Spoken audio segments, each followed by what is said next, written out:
Bonjour et bienvenue à cette édition de la Tribune TVHR. En deuxième partie d'émission, on va parler de récupération et de recyclage parce qu'il y a des changements importants à ce niveau et on va en parler avec une responsable de Compo au Richelieu. Mais d'abord, on va adresser un bilan de la session parlementaire au Québec et aussi dans le comté de Saint-Jean avec le député de Saint-Jean, M. Louis Lemieux. M. Lemieux, bonjour. Mario, bien le bonjour. Content d'être à votre table. Je suis bien content de vous recevoir également. C'est drôle que vous parliez du bilan, parce qu'on enregistre ça, on est quoi aujourd'hui? Lundi, oui. Il est midi, et il est 1 heure. Dans 2 heures, je vais être réuni avec le caucus du gouvernement pour les 3 prochains jours. C'est ça. Pour planifier la prochaine session. Bon. Fait que c'est vraiment la dernière chance qu'on a de faire le bilan de la dernière. Tant mieux. Justement, dressons un bilan de la dernière session. Qu'est-ce que vous retenez de cette session parlementaire? Parce que c'est quand même le mi-mandat aussi du gouvernement. Oui, mais pour un député, il y a son gouvernement, un député du gouvernement, je veux dire, il y a son gouvernement et le bilan législatif. On ne peut pas tirer profit d'à peu près tout ce qui s'est voté par un gouvernement. On siège dans une commission, parfois deux. Puis il y a le député de la place qui a des choses qu'il trouve plus intéressantes pour son monde. Moi, j'adore le Parlement, j'adore le législatif. Je pensais jamais être un législateur, c'était réservé à des avocats dans ma tête. Mais au contraire, tout ce qu'on aborde touche le monde. Pour vrai. Par exemple, la prochaine fois que vous allez aller dans un restaurant, bientôt, on ne vous demandera pas si vous voulez payer 18, 25 ou 30 de pourboire. On va seulement vous donner l'option d'avoir un pourboire. Ça, c'est un petit détail qui a attiré beaucoup l'attention, mais un petit détail de toute la mise à jour de la loi sur la consommation du ministre Simon-Jolin Barrette. Là-dedans, il y a un paquet de choses qui sont compliquées parfois. Puis même quand on nous les explique, si ça nous est jamais arrivé d'acheter une auto, je ne sais pas si vous connaissez quelqu'un qui a réussi à aller acheter une auto en vendant celle qu'il avait plus cher que ce qu'elle valait pour se retrouver avec une facture. Il y a pas ça une balloune dans le métier. C'est-à-dire que tu payes pour une voiture qui est beaucoup surévaluée par rapport à ce que tu as. Bon. Ça, c'était pas illégal, mais ça va le devenir, parce que c'était pas correct. Il y a plein de choses comme ça dans cette loi-là de Simon-Jolin Barrette, qui est un hyperactif. Notre ministre Jolin Barrette, et il a fait plusieurs projets de loi au cours... mais c'est pas celui d'ailleurs qu'elle a déposé le plus, je pense, selon les rapports.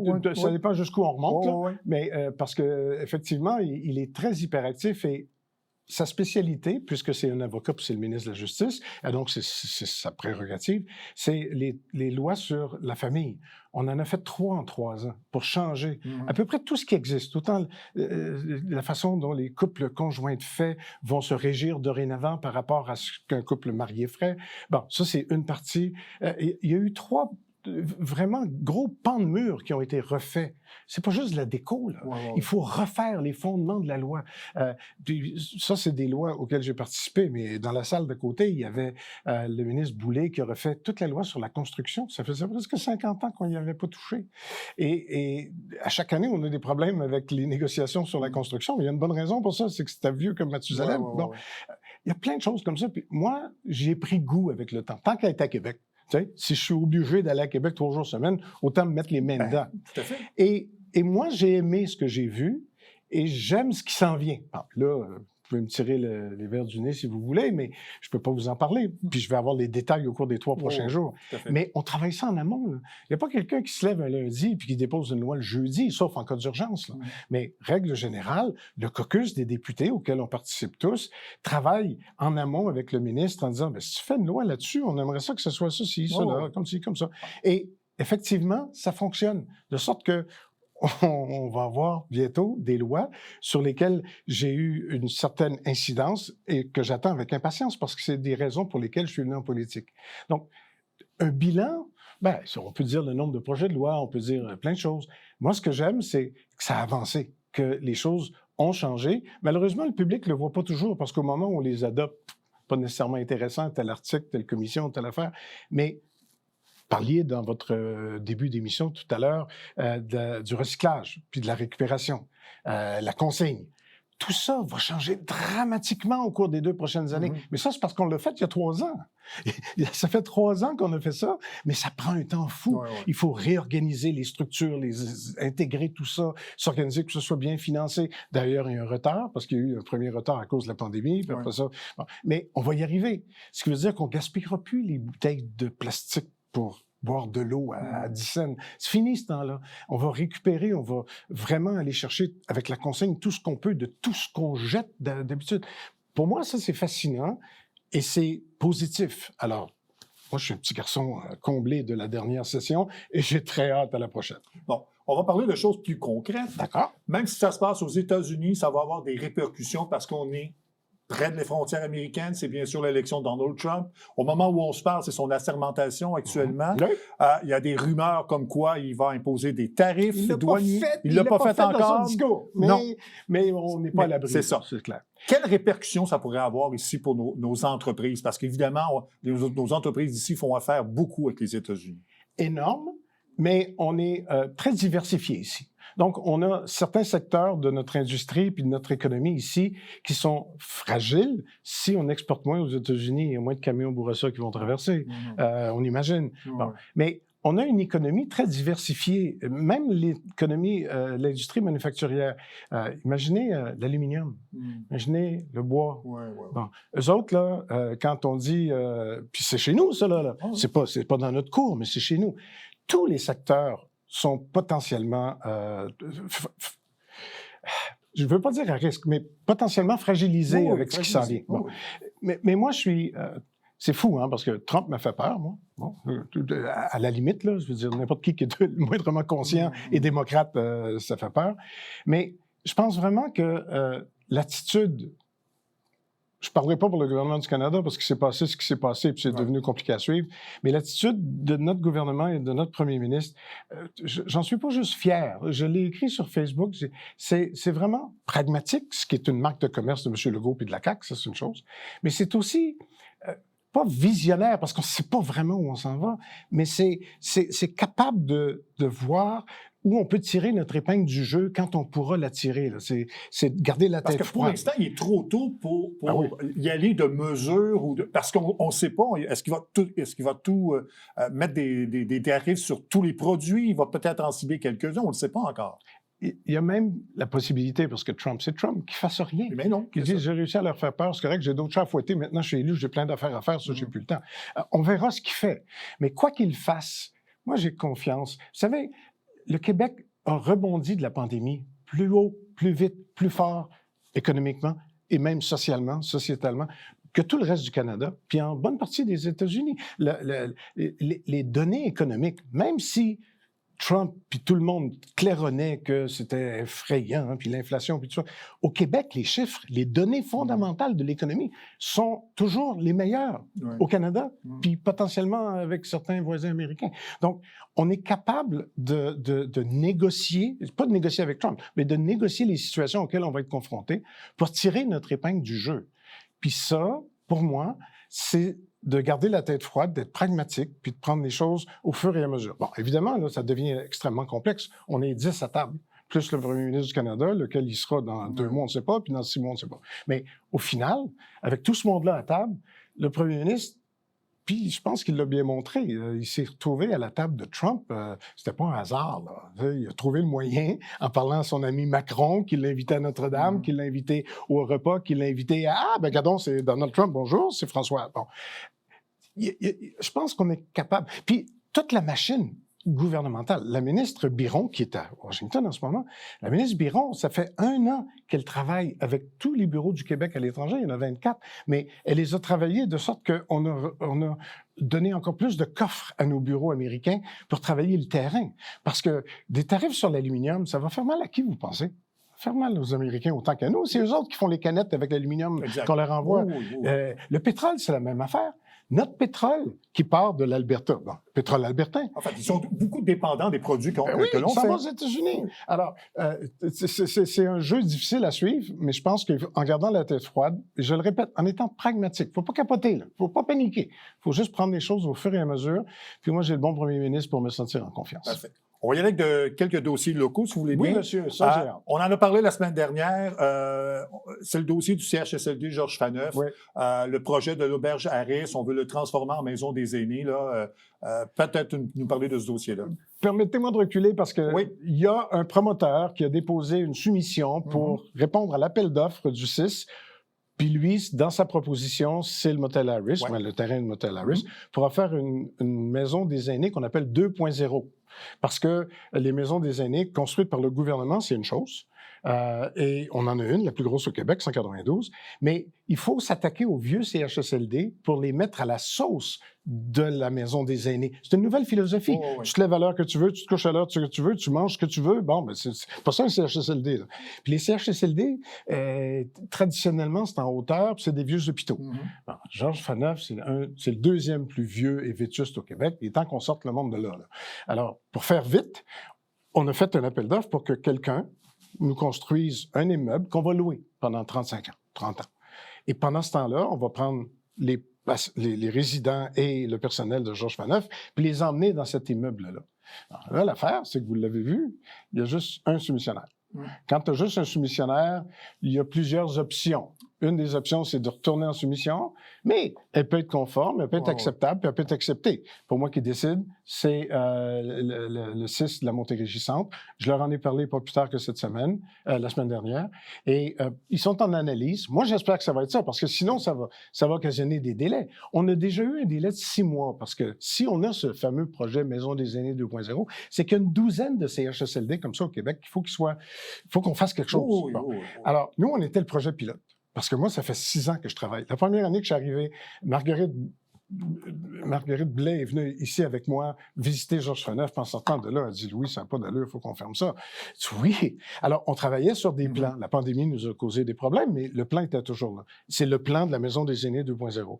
Donc là, le Conseil du Trésor qui a regardé la soumission du 6 a été très, très, très pointilleuse. Le Conseil du Trésor, parce qu'il disait « Oui, mais là, c'est parce que ça va devenir le modèle pour 11 autres. Alors, il faut qu'on le regarde comme il faut, on va prendre notre temps. » Tout ça. Fait qu'on a perdu 6 mois avec ça. J'espère qu'on en prendra 6 avec un potentiel deuxième appel d'offres. Mais on se garde les doigts croisés. Ce qui est certain, c'est que c'est un endroit extraordinaire, on va se le dire. Là. Je connais même pas le nom de la compagnie, je l'ai vu passer, mais je ne sais pas. Mais ils ont eu du pif en faisant ça. Nous, ce qu'on veut, c'est dans l'appel d'offres, c'est tant d'étages, tant de places, tant de stationnement, puis mettez-nous ça là, puis on va vous louer ça. C'est un beau site, ça, c'est aucun doute là-dessus. Il nous reste 2 minutes. C'est tout! On va passer des aînés aux plus jeunes. On va parler de la construction de l'école primaire là, à Saint-Luc qui va desservir la clientèle de l'île Sainte-Thérèse. Oui, sur des colibris. Oui. C'est pas réglé. En fait, c'est réglé. Le ministre a signé tous les papiers et décaissé l'argent pour que le centre de services scolaire des Hautes-Rivières puisse construire ça.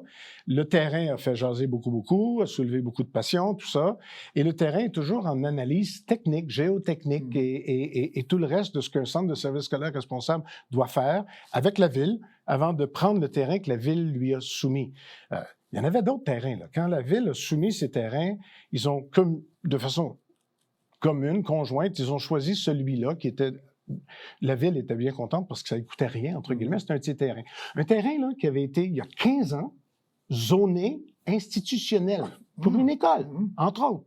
Bon, mais 15 ans plus tard, les cotons sont devenus de la friche est devenue... Mais ça ne touche pas au boisé. Le vrai boisé qui est zoné boisé, il reste là. Y a-t-il quelque chose de mieux de mettre à côté d'un boisé qu'une école? Ben non. Bon. Mais les citoyens ont fait « Ah non, mettez ça ailleurs. » Bon. Alors, on verra. Là, c'est plus une question d'opinion de ça n'est pas à bonne place, c'est à bonne place. C'est l'opinion sur est-ce que le fond de terrain que ça prend, est-ce que le sous-sol est correct. Ils ont fait des travaux intelligents. On analyse le site, en fait. Oui, puis là, on est là-dedans. Puis ça, c'est juste un des gros dossiers scolaires parce que j'ai un centre de formation professionnelle dans les Cartons depuis 6 ans. C'est la première place que j'ai visitée ici, c'est l'école professionnelle des métiers. Ça nous en prend un autre. Ça avance tellement vite, mais il y a tout le temps quelque chose qui glisse quelque part, des affaires de terrain, des affaires de ci, de ça. Mais on va y arriver parce que c'est ma priorité, puis on est là pour ça. Il me reste 2 ans. Gardez-moi bien aller. Bon, bien parfait. De toute façon, on aura l'occasion de se reparler amplement d'ici ce temps-là. Monsieur Lemieux, merci beaucoup. Merci, Mario. Merci. Bonne année. On peut encore dire ça. Jusqu'à la fin de l'année, moi, j'ai aucun problème. Bonne année, Mario. Merci beaucoup. Salut. Après la pause, on parle de récupération et de recyclage. À tout de suite.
Il y a quelques changements pour la récupération et le recyclage des produits dans le Haut-Richelieu. Et pour nous en parler, on a la directrice des communications et des relations publiques chez Compo Haut-Richelieu, Mme Cindy Roussel. Mme Roussel, bonjour. Bonjour. On peut parler d'une modernisation, je pense, de la collecte sélective là, depuis le début de l'année. Hein? Oui, c'est vraiment comme ça que Éco-entreprise Québec et EQ a appelé toute la réforme qui se fait dans le monde du recyclage avec nos bacs de récupération à la maison. Donc, plusieurs choses pas plusieurs choses qui changent, mais une nouvelle façon de voir la récupération. Puis, Éco-entreprise Québec, dans le fond, représente les producteurs de contenants, emballages imprimés. Okay. Donc, maintenant, c'est vraiment eux qui s'occupent non seulement de financer la collecte sélective, mais aussi de s'assurer que ce soit bien fait, puis que ça respecte, dans le fond, les règles de l'art, puis de s'assurer qu'il y a un bon taux de récupération. Donc les raisons derrière cette décision, c'est vraiment pour faciliter la tâche des entreprises, c'est ça? Oui, puis aussi, un des objectifs principaux était de réduire la contamination. Donc, tout ce qui est mis en place a pour objectif d'avoir vraiment une qualité de matière recyclable d'une plus grande qualité. Donc, en réduisant la contamination, ça va faciliter ça. Donc, pour monsieur, madame, tout le monde, donc, qu'est-ce que ça amène au quotidien, ça, ces changements-là? Il y a 2 changements principaux. Le premier, la couleur des bacs de récupération va changer. Donc, dans le Haut-Richelieu, depuis 2003, les bacs sont gris foncé avec un couvercle bleu. Maintenant, tous les bacs vont passer au bleu. C'est à la grandeur de la province, là, cette modernisation-là. Donc, on va passer au bleu. Ça ne sera pas un changement dramatique. On va faire ça progressivement. Quand un bac est plus réparable, bien, on va le changer pour le bleu, pour un bac bleu. Si c'est une nouvelle construction, par exemple, un nouveau bac qui doit être livré, il va être bleu.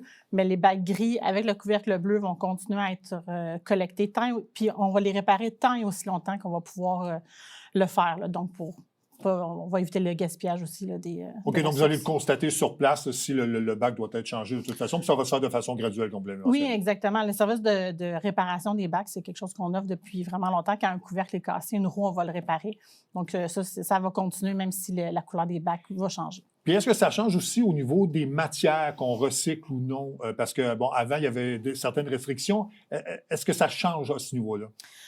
Oui, en fait, avant, on parlait beaucoup de plastique, verre, métal, papier carton avec le plastique, les symboles, le triangle de recyclage avec les chiffres qui étaient acceptés ou pas. C'est une nouvelle façon de voir les choses. En fait, on veut simplifier le travail, entre guillemets, du citoyen à la maison. Donc, la question qu'on doit se poser, c'est est-ce que c'est un contenant, un emballage ou un imprimé?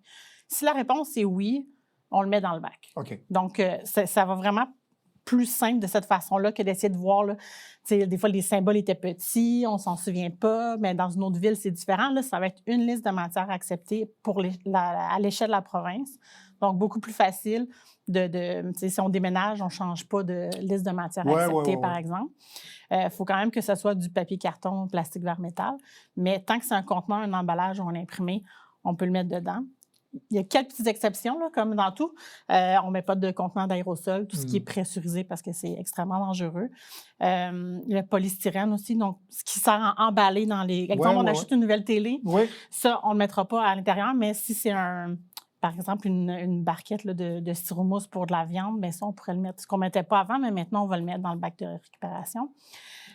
Puis aussi, tout ce qui est les plastiques compostables, parce que ça s'effrite, puis on ne peut pas les recycler, sont en fait pour être décomposés rapidement. Oui, c'est ça. En fait, ça va m'amener à vous parler tout de suite de l'application. Oui. J'imagine que les gens, s'ils veulent de l'information, ça peut se retrouver sur le site sur l'application, en fait, de Compo Richelieu. Oui, bien en fait, pour avoir... sur l'application de Compo Richelieu est vraiment pour le calendrier des collectes. Donc, si on veut savoir quelle journée le bac brun est ramassé, tout ça, l'application s'appelle Compo Collect. Les gens ont juste on peut aller programmer une notification pour le recevoir la veille ou le matin même. Donc, ça, c'est super pratique. Puis, pour savoir quelle matière va où, c'est notre mantra, si on veut, dans les dernières années, c'est qu'on veut que chaque matière ait sa propre destination. Donc, qu'on fasse le bon choix de tri.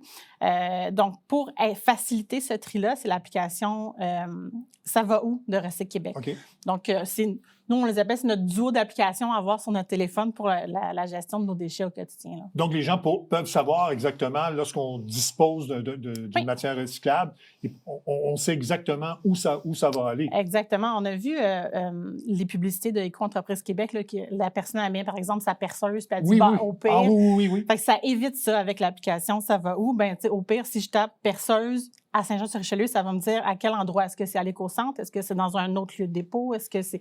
Donc, c'est vraiment un super outil à avoir. Puis après, si c'est avec une collecte à la porte ou avec l'éco-centre, bien après ça, avec l'application, on peut savoir les bonnes journées de collecte. Oui. Bon, on vient de parler de ça. Il y a Bruno également qui s'installe dans le centre-ville. Oui. Ça, c'est une bonne nouvelle, mais je pense que c'est un peu complexe avec l'étroitesse là, des endroits et des rues dans le centre-ville. Exactement. Mais on va l'installer. Oui, bien en fait, là, la première étape, c'est qu'on a pris notre centre-ville, je suis très gestuelle, on a pris le centre-ville, puis on l'a réduit un petit peu pour vraiment aller chercher, là, il y a quand même des maisons qui ont de l'espace un peu dans ce qui était avant, pour nous, la zone centre-ville. Donc, on a appelé ça la zone périphérie. Le noyau reste à faire, ce qui est comme la rue Richelieu, une partie de la rue Saint-Jacques, tout ça, ça reste à la rue Champlain à faire encore. On va pouvoir rencontrer aussi les différents intervenants au niveau des entreprises, tout ça. Mais tout ce qui est la périphérie, depuis le début janvier, là, la collecte, elle est faite. Ces secteurs-là, dans le fond, dans Saint-Jean, on a 2 zones de collecte, là, donc ils ont pu rejoindre les zones naturelles autour. Donc maintenant, ils ont le bac brun aux 2 semaines pendant l'hiver, toute la semaine, pas toute la semaine, chaque semaine, le restant de l'année aussi. Bon. C'est à peu près 700 logements à qui on a donné cet accès. Est-ce qu'on peut chiffrer la façon dont les gens, je pense qu'ils sont de plus en plus conscients qu'il faut recycler, qu'il faut récupérer, le compost est de plus en plus populaire. Est-ce que vous avez remarqué un changement au niveau des comportements des citoyens depuis quelques années? Bien, c'est sûr qu'avec l'arrivée du bac brun qui est arrivé comme en 2021, là, officiellement, le déploiement, on voit à quel point les gens sont attachés justement à cette collecte-là. Donc, ça force automatiquement à faire un bon geste de tri. Les gens s'informent énormément aussi, soit par notre site web, directement en téléphonant. Donc, déjà, il y a un intérêt, puis quand il y a une réflexion, bien déjà, en tout cas, je trouve que c'est déjà un bon pas. Là, quand on se pose la question où je mets mon objet, bien déjà, c'est vraiment un grand pas de franchi. Donc, ça, c'est... je vois qu'avec les interactions aussi avec les médias sociaux, tout ça, là, on le voit, là, l'intérêt. Parce qu'au début, on vient à Bruno, au début, le compost, les gens étaient plus ou moins réceptifs. Ça peut faire peur, oui. C'est ça, ça allait, on va jeter ça. C'est ça, parce que c'est les histoires d'horreur qu'on voit. On ne voit pas quand ça se passe bien, mais ça se passe très bien. Là. On a vraiment un bon taux de participation, les gens sont contents. Puis, même les gens, quand ils sont réfractaires, nous, ce qu'on dit, c'est qu'on commence par quelque chose de plus simple. On ne fait pas le poisson. Puis, au début, si on est un peu frileux, mais on peut commencer avec les plats de fruits et légumes. Il n'y a pas beaucoup d'odeur, peu de risque d'avoir des nuisances. Donc, d'y aller graduellement. Puis après, quand on voit l'impact que ça a sur notre poubelle, qu'on peut peut-être changer. L'hiver, nous, on la met une fois par mois. Donc, ça donne le goût de participer puis d'en faire plus. Oui, c'est ça, parce que vous revenez, là, vous avez cité tantôt une campagne publicitaire, mais celle également sur le compost, là, où même un simple petit morceau de pelure de patate qu'on veut jeter à la poubelle, bien, on dit non, si ça se consomme, ça va au compost. Donc, les gens réagissent mieux à cette situation-là. Oui, exactement. On va parler aussi des écocentres. Ça fonctionne très bien. Je pense que les gens, encore là, ont un réflexe, surtout là, avec la campagne où on peut recycler tout ce qui est matériel électronique. Oui. Donc, ça fonctionne bien, ça aussi. Oui, les écocentres continuent d'avoir une bonne affluence. Les gens, comme on disait justement, cherchent la bonne destination en leur matière. Donc, automatiquement, ils peuvent se rendre dans les écocentres. On est un point de dépôt de Arp Québec qui s'occupe de recycler les électroniques, là, les fameux serre-plus-à-rien. Donc, on reçoit beaucoup la peinture avec Laurentide, avec Éco-peinture. Donc, plein de beaux projets aussi qui s'en viennent. Là. Je parlais avec mon collègue, puis on veut essayer d'offrir encore plus de services là, pour différents objets du quotidien. Il n'y a pas nécessairement de ressources en ce moment.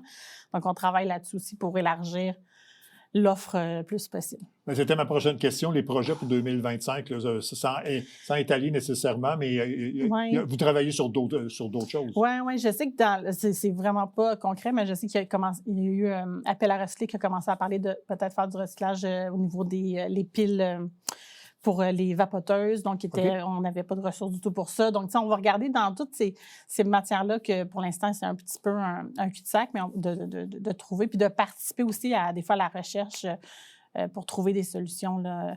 On essaie de voir aussi avec justement les organismes qui reçoivent des dons pour essayer aussi d'améliorer ce qu'ils reçoivent. Donc, vraiment, chaque matière à sa destination, ça va être vraiment le thème de l'année, je pense. Oui, c'est ça. Donc, de toute façon, pour que les gens là, sachent vraiment quoi faire avec le recyclage, la récupération, c'est d'aller sur le site Internet de Compost Richelieu et aussi d'utiliser les 2 applications pour vraiment être à jour là-dessus. Exactement. Bien, merci beaucoup, Mme Roussel, pour ces explications. On fait une pause et on revient tout de suite après.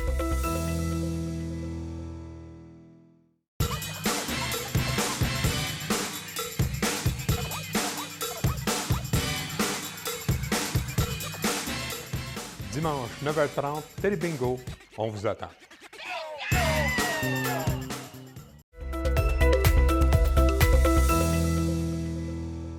En terminant, je vous mentionne qu'à compter de jeudi, nous allons débuter notre couverture des élections municipales. Nous recevrons un premier candidat pour l'élection municipale de 2025, un candidat, bien sûr, pour le titre de conseiller à Saint-Jean-sur-Richelieu. Nous poursuivrons par la suite notre couverture au fil des semaines. D'ailleurs, là-dessus, nous avions invité le candidat à la mairie, M. François Roy.